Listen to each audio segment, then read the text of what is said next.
할렐루야. 오늘 에베소서 3장 10절에서 13절까지 말씀을 함께 봤습니다. 오늘 말씀의 제목을 교회의 역할이라고 정했습니다. 지금 바울은 에베소 교회 성도들을 향해서 편지를 쓰고 있습니다. 특별히 에베소서 3장에 와서는 2절부터 6절까지는 바울이 계시로 깨달은 이방인의 구원에 관한 비밀을 이야기를 했고, 그리고 7절부터 9절까지는 복음을 이방인에게 전하기 위한 이방인의 사도로 부름받은 이 사명을 이야기했습니다.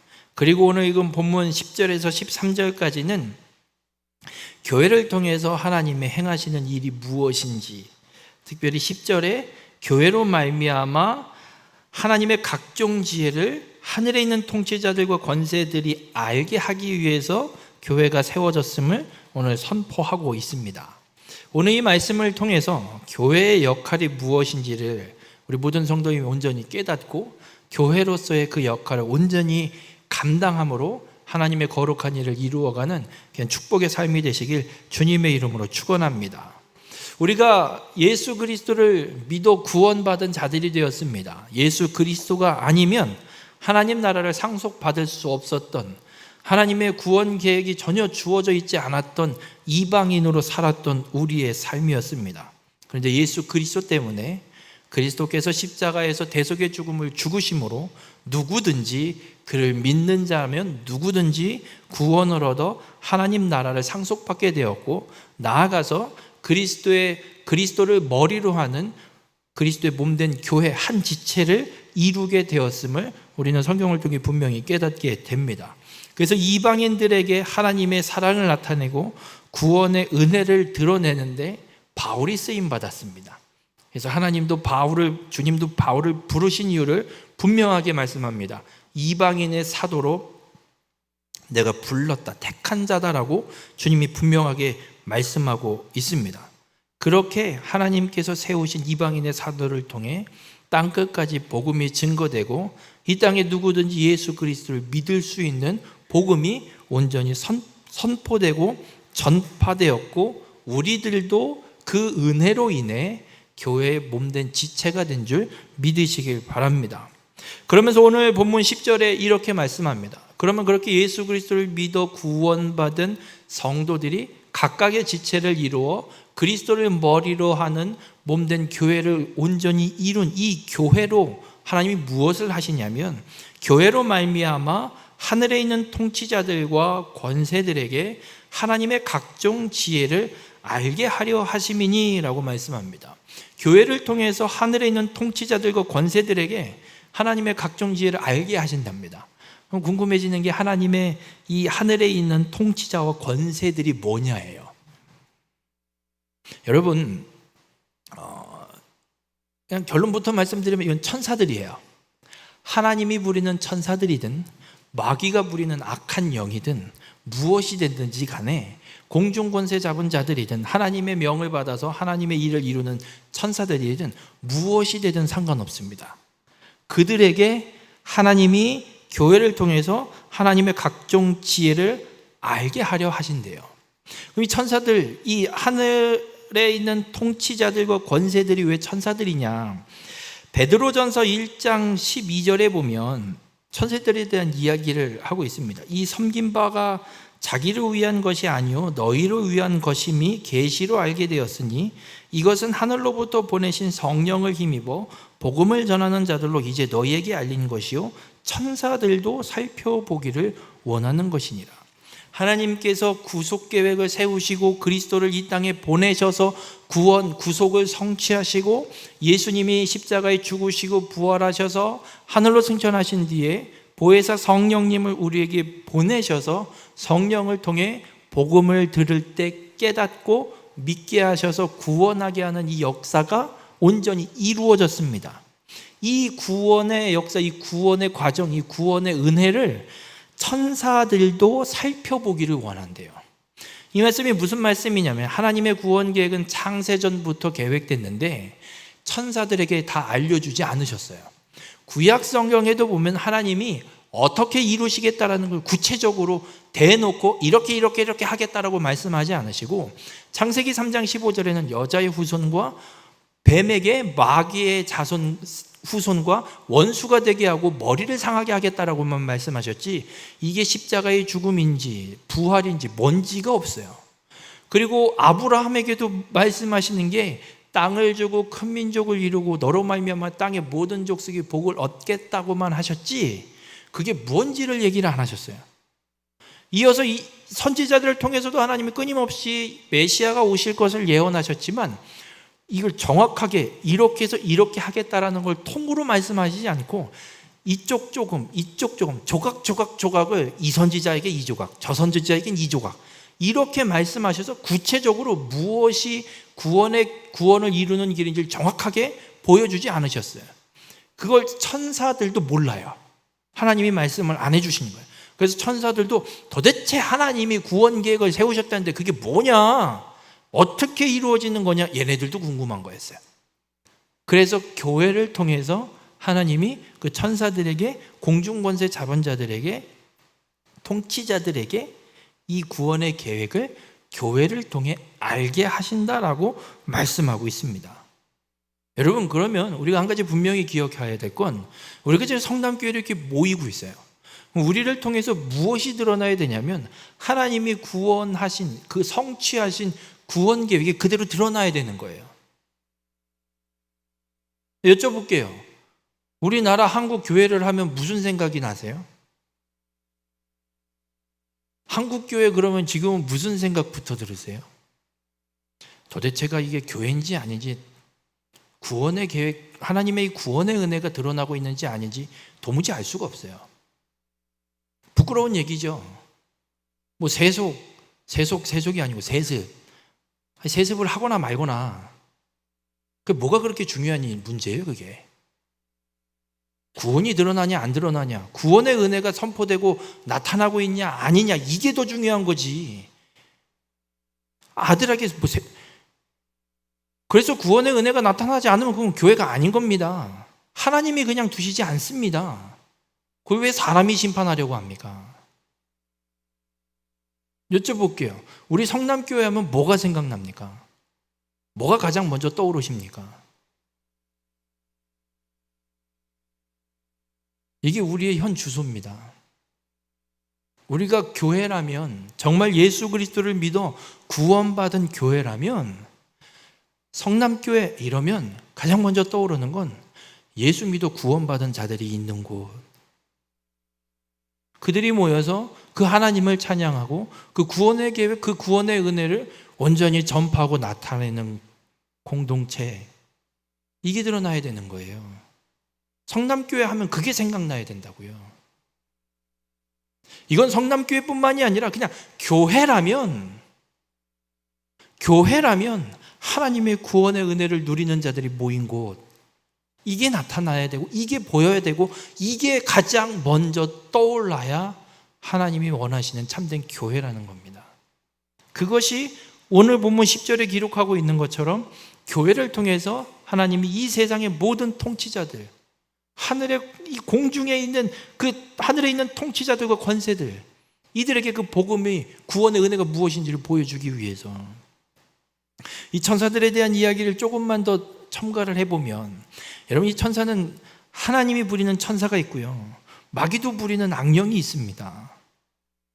그리고 하늘의 통치자와 권세자들이 있습니다. 이게 무슨 의미가 있냐면, 다니엘서를 보면 다니엘이 하나님 앞에 기도를 시작하는데, 기도를 시작할 때 하나님이 천사에게, 가브리엘 천사에게 명령하셔서 가서 기도하는 저 제목, 그 말씀이 무엇인지 알려주라고 하나님이 명령을 하고 천사가 갑니다.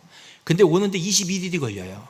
다니엘이 21일을 금식하면서 기도한 이유는, 천사가 21일 뒤에 와서 뭐라고 이야기하냐면, 다니엘이 기도하고 있고 기도하는 그 지역을 관장하고 있는 하늘의 통치자, 그 지역을 관장하고 있는 권세자가 있는 거예요. 천사가, 다른 천사가.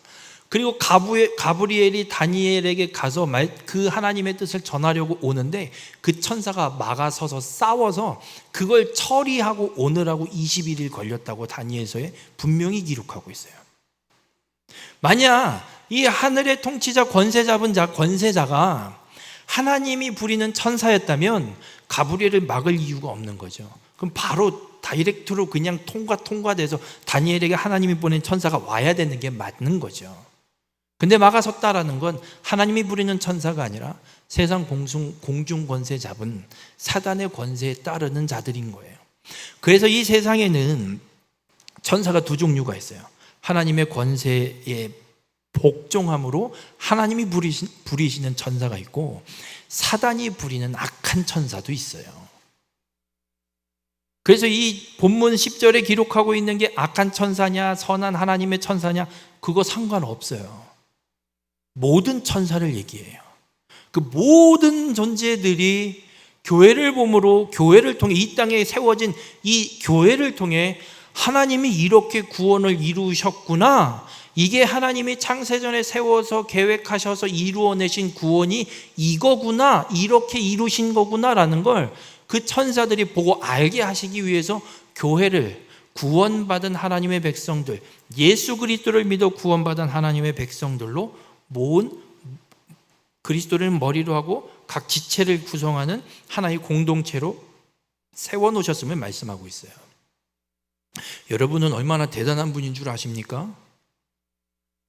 하늘의 천사들이요, 하늘의 통치자들이요, 여러분을 보면서 하나님의 구원 계획이 비밀을 깨닫게 되는 줄 믿으시기 바랍니다. 세상은 몰라요. 예수 안 믿는 저 사람들을 통해서 천사들이 몰라요? 알 수가 없어요. 예수 그리스도를 믿어 구원받은 그리스도의 몸된 교회를 이루는 한 지체인 여러분을 통해서는 이 세상 공중 권세 잡은 마귀의 하수인 노릇하는 천사들, 그 악령들도요, 여러분을 보면서 깨닫는 거예요. 하나님이 계획한 구원 계획이 저거였구나, 저게 이루어졌구나. 그걸 여러분을 통해 보게 된다고요. 그걸 위해서 하나님이 지금 교회를 세우셨고, 교회를 통해서 그 일을 이루어가고 계심을 분명하게 선포하고 있습니다.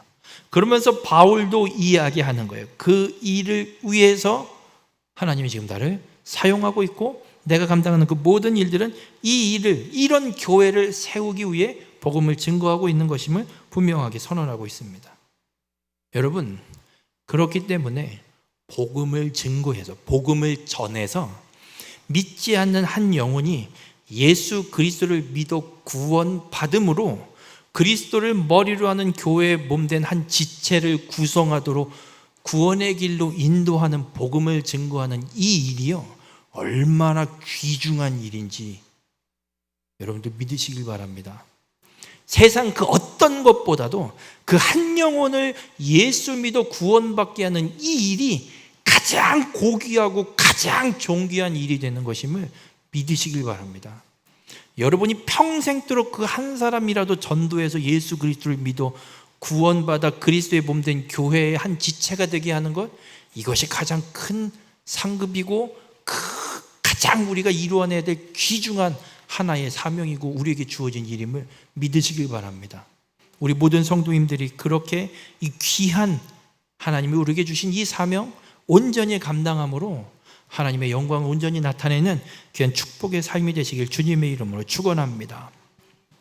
그렇게 하나님의 이 구원 계획을 성취하신 예수 그리스도, 그 그리스도 때문에 우리가 무엇을 할 수 있냐면 담대함과 확신을 갖고 나가서 복음을 전할 수 있는 거예요.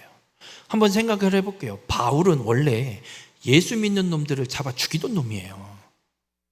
근데 한순간에 막 뒤집어졌어요, 이 사람이. 어떻게 한순간에 뒤집어질 수 있을까? 저는 이게 도무지 이해가 안 돼요. 아니, 예수 믿는 거 잡으러 가는 놈이 어떻게 한순간에 뒤집어져서 예수를 오히려 증거하러 다니냐고요. 이게 이해가 되세요? 여쭤볼게요. 여러분은 한순간에 예수 믿으셨습니까? 저는 모태신앙이에요. 누누이 말씀드리지만 기도도 못해, 전도도 못해, 아무것도 못해. 그래서 모태신앙이에요. 정말 못해요. 그냥 어려서부터 다녔으니까 다니는 거예요. 일요일날 교회 안 가면 이상한 거예요. 식구들은 다 가 있는데 나 혼자 집에서 뭐해요? 밥도 못 먹는데. 안 가면 이상하니까 간 거예요, 그냥. 예수 믿는데요, 몇십 년 걸려요, 정말. 모태신앙들은. 그렇게 열심히 교회를 다녀도요, 다니는 거지, 안 다니는 거지, 예수를 믿는 거지, 몰라요, 본인도. 나중에 가서, 하나님이 나를 정말 사랑하고 구원하신 게 맞구나라는 게 깨달아져서, 하나님이 부르신 게 깨달아져서 지금 여기 이렇게 와 있는 거죠. 그거 못 깨달았으면 여기 안 와 있고 딴짓하고 있을 거예요. 그 몇십 년이에요, 그게. 제 입장에서는 바울처럼 한순간에 예수 믿어도 뒤집어진다? 이건 도무지 이해되지 않는 일이에요. 근데 가능해요. 왜 가능하냐? 예수 그리스도 때문에. 바울이 예수가 구원자인지 메시아인지 이게 개념이 없었던 사람이에요. 그냥 구약의 하나님의 말씀만 믿고 있었던 사람이에요. 그런데 그 예수 믿는다는 이 사이비족들, 이것들을 잡으러 다메섹에 가는데 부활하신 예수님이 찾아온 거예요, 바울한테. 그리고 부르는 거죠. 사울아, 사울아. 깜짝 놀란 거죠. 누가 함부로 나를 사울이라고 부를 사람이 없어요. 지금 같이 가는 사람들 중에는. 사울님, 사울님 이래도 전찬을 파네. 왜냐하면 공문까지 받아서 지금 잡으러 가는 선봉에선 총책임자인데, 여쭤볼게요. 여러분 가서 군수님한테 군수야, 군수야 이래요? 아니잖아요. 그죠? 군수님, 군수님 이러지. 누가 군수야, 일로 좀 와봐. 내가 너 뽑아서 너 군수 된 거 이래요? 아니잖아요. 그러니까 사울도 함부로 누가 사울아, 사울아 부를 사람이 주변에 없어요. 근데 사울아, 사울아 누가 부르는 거예요. 사울이 깜짝 놀란 거예요. 누가 나를 불러? 그것도 함부로. 그러면서 음성이 들리는 거죠. 네가 핍박하는 그 예수다. 깜짝 놀라는 거예요. 부활하신 예수님을 만나는 거예요. 그리스도를 만나는 거예요. 사울이 한순간에 뒤집어져서 복음을 증거하는 예수 그리스도를 증거하는 사람이 될 수 있었던 건 부활하신 그리스도를 만났기 때문에. 사람이 어떻게 한순간에 바뀌냐고요? 간단해요. 부활하신 예수 그리스도를 믿고 성령이 임하면 한순간에 뒤집어집니다. 가능합니다. 그래서 바울은 그리스도를 만나서 내가 지금 하고 있는 게 잘못된 거구나 분명히 깨닫게 된 거예요. 물론 바울이 그 다메섹에 가던 길에 부활하신 예수님을 만나고 시간들이 조금은 과정이 거칩니다. 어떤 과정을 거치냐면 다메섹에 가서 3일 동안 금식 기도하고 아나니아가 와서 안수함으로 눈에 비늘이 벗겨지면서 눈을 뜨게 되고 식사를 하고 이제 활동을 하기 시작하는데, 한 가지 생각을 해볼 건 3일 동안 바울이 금식하면서 뭘 했을까요? 앞도 안 보여요. 밥도 못 먹어요. 안 먹어요. 뭐 했을까요? 잤을까요? 기도했을 것 같죠. 그 3일 동안 모르긴 몰라도 바울은 기도했을 거고요. 예수님이 다메섹에 가던 길에 음성을 들려주셨잖아요. 그 음성을 예수님이 입 꼭 다물고 가만히 계셨을까요? 모르긴 몰라도 뭔가 말씀을 가르쳐 주시고 계시하실 거고. 왜냐하면 바울은 구약 성경을 꿰고 있는 사람이에요. 바리새인 중에 바리새인, 최고의 학문으로 공부했던 사람이라 구약 성경을 완전 통달하고 있는 사람이에요. 구약의 말씀들을 끊임없이 갖고 있는 사람이에요.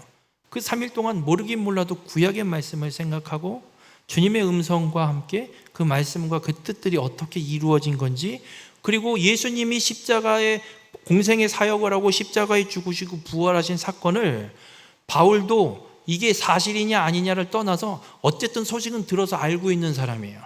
근데 저건 사짜야 이렇게 생각하고 있었을 뿐이지, 어쨌든 예수가 했던 일들을 바울도 들어 알고 있는 사람이에요. 그러니 구약의 성경과 예수가 행한 일 퍼즐이 끼워 맞춰지기 시작하는 거죠. 3일 뒤에 다 눈도 보게 되고 그러고 나서 또 성경을 기록하기로는 바울이 어딘가를 갔다 와요. 그 기간 동안 약 3년이라는 시간 정도가 있는데 아마도 아라비아 저 광야에 가서 예수님의 계시를, 하나님의 말씀과 계시를 받고 오지 않았을까 학자들이 추정하기도 합니다. 중요한 건 바울이 예수 그리스도를 만나서 하나님의 뜻이 무엇이었고 하나님의 구속을 이루어내신 그 구원의 비밀을 완전히 깨닫게 됐고, 그 그리스도가 부활하신 분명한 부활하신 예수 그리스도를 만났기 때문에 복음을 전하는 게 더 이상 두려운 게 아니에요. 전에는 복음을 몰랐으니까, 이게 사실인지 아닌지 깨달아지지 않았으니까 잡으러 다녔지만, 만나고 나니, 그리스도를 만나고 나니, 성령의 권능을 받고 나니 바울도 분명히 담대하게 그리스도로 인해 복음을 전하고, 이가 구원자, 구약의 성경에 예언되어 있는 메시아라는 분명한 확신을 갖고 나가서 전할 수 있었던 거예요. 에베소서는 옥중서신입니다. 바울은 지금 어디 있다고요? 감옥에 있다고요. 여쭤볼게요. 감옥에 있는 놈이 자유롭습니까? 감옥에 안 가 있는 사람이 자유롭습니까? 바울이랑 에베소 교인 중에 누가 더 편하고 자유롭습니까? 누가 누구를 걱정해야 됩니까? 에베소 교회가 바울을 걱정해야죠. 지금 거꾸로 돼 있어요. 바울이 오히려 에베소 교회를 걱정한 거예요. 니네가 어떤 교회인데, 니네가 이런 역할을 감당하는 교회인데 너희 지금 뭐 하고 있냐? 바울은요, 감옥에 갇힌 놈이에요. 감옥에 갇혀서 이런 소리를 한다? 도무지 이해가 안 돼요. 이유는 하나예요. 그리스도로 담대함과 분명한 확신을 갖고 있기 때문에. 그래서 12절에 바울이 이런 고백을 해요. 우리가 그 안에서 그를 믿음으로 말미암아 담대함과 확신을 가지고 하나님께 나아감을 얻느니라. 바울은 이 담대함과 확신이 있기 때문에 감옥에 있음에도 불구하고 에베소 교회를 향한 편지를 쓰고 이들을 향해 중보하고 있고, 이들이 복음 위에 온전히 세워지기를 간절히 소원하면서 이 편지를 지금 쓰고 있는 겁니다. 우리 모든 성도님들, 우리가 이 믿음의 삶을 살아가고는 있지만 순간순간 수많은 문제들이 우리 앞에 닥쳐지게 되면 넘어질 수도 있습니다. 부정하진 마세요. 넘어질 수 있어요. 그런데 중요한 건 우린 예수 그리스도를 통해 분명한 구원의 확신을 가진 자들이에요.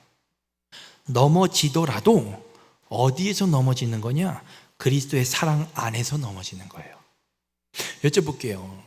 이제 막 돌제비 돼갖고 걸음걸이를 시작하는, 걸음마를 시작하는 애가 걷다가 넘어지면 걔는 못 걷는 애예요? 못 걷는 애예요? 걷잖아요. 그래요. 막 걸음마를 하는 애는 넘어져야 돼요. 넘어져 봐야 일어설 수 있는 거예요. 그리고 20대, 30대가 됐어요. 걷다가 넘어져요? 안 넘어져요? 넘어지죠. 잘못 넘어지면 다리 부러져서 못 일어날 수도 있어요. 근데 통상적으로 넘어져도 일어납니까? 못 일어납니까? 일어나죠. 우리가 신앙의 삶을 살아가는 가운데 정말 이제 막 예수를 믿어서 어린 믿음의 신앙이라면 여러 번 넘어질 수 있어요. 그러나 다시 일어날 수 있어요. 아니, 주님이 이렇게 세워주세요. 우리가 성인이 되는 어느 정도의 연륜이 차 있는 신앙의 생활을 할 때도 넘어질 수는 있어요. 예전처럼 많이 넘어지진 않겠죠. 어쩌다 한두 번 넘어질 수 있어요. 그런다고 넘어졌다고 자빠져 앉아 있으면 그건 성인이 아니고 건강한 사람이 아니에요. 정말 우리가 건강한 믿음의 신앙인이라면 한두 번 넘어질 때 다시 일어나면 됩니다. 그 그리스도 안에서 넘어진, 그래서 어떤 문제가 있을지라도, 어떤 어려움과 고난이 우리 앞에 놓이게 될지라도 이 문제와 이 고난과 이 역경을 하나님이 능히 해결하시고 우리를 이 문제로부터 돌파해서 한 단계 더 앞으로 나아가게 하실 것임을, 하나님이 우리를 이 어려움과 고난에서 구원해내시고 이기게 하실 것을 분명히 믿고 담대함과 확신을 갖고 하나님 앞에 나아가는 자가 되시길 바랍니다. 그러면 주님이 우리의 이 문제를 분명히 해결하고 하나님의 뜻을 이루실 줄 믿습니다. 그래서 13절에 바울이 이런 말을 합니다. 너희를 위한 나의 여러 환난에 대하여 낙심하지 말라. 바울이 감옥에 있다고 말씀드렸잖아요. 그러니까 그 에베소 교회 성도들을 향해서 이야기하는 거예요. 너희를 위한 나의 여러 환난. 그러니까 복음을 전하다가 지금 감옥에 갇힌 이 많은 문제. 바울은 복음을 전하면서 수없이 많은 고난, 역경을 맞아 돌에 맞아 죽는 일까지도 일어났었습니다.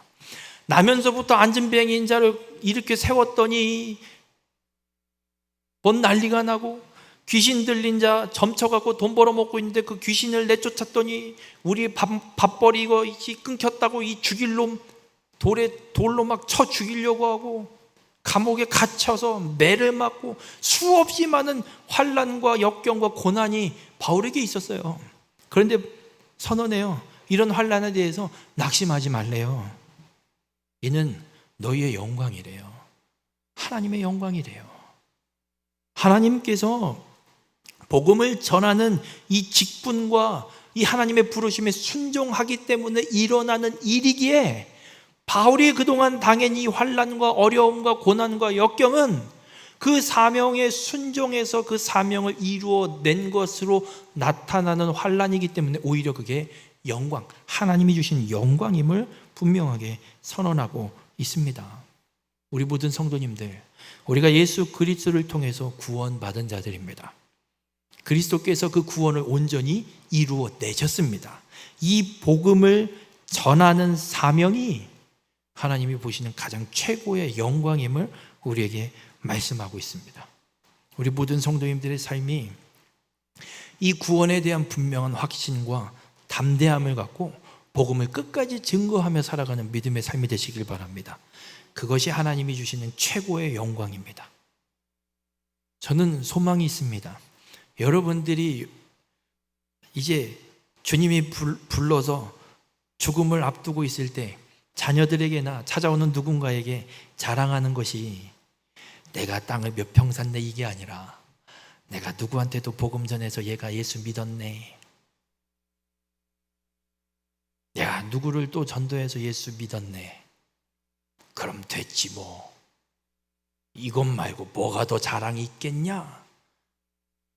이 복음을 전해 누군가를 구원받게 한 이 일이 여러분의 인생의 최고의 자랑이 될 수 있기를 주님의 이름으로 간절히 축원합니다.